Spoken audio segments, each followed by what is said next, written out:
Okay, hold on. Okay, now what are we looking at, Fabrice? All right, so now we're looking at peas and beans. So both of these crops are really, really hardy crops. So this is like Super Aquadulce. It's a variety that's super hardy that can actually sow in the autumn and will overwinter outdoors. But you can also sow it really early in the year. So yeah, just in London, whack some of these in the ground. So they're big enough to just put in a row, or just put in the ground like that?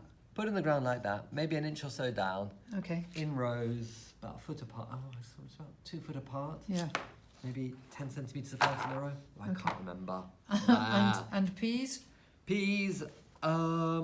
Peas. Now, the thing with peas is, though here we've got some peas we germinate in the autumn, we could plant these straight out now. But if you want to sow peas outdoors, sometimes the seeds can rot very, very early in the year. So I'd suggest really starting your peas off in modules, maybe 2 or 3 seeds per module, and then planting out them at about this big. Okay. And if you sow them mid-February, be planting out early March. If you do March 2 peas, they'll crop a bit earlier than shelling peas, yeah. Okay. Brilliant. Thank you. So yeah, that's all there is to that.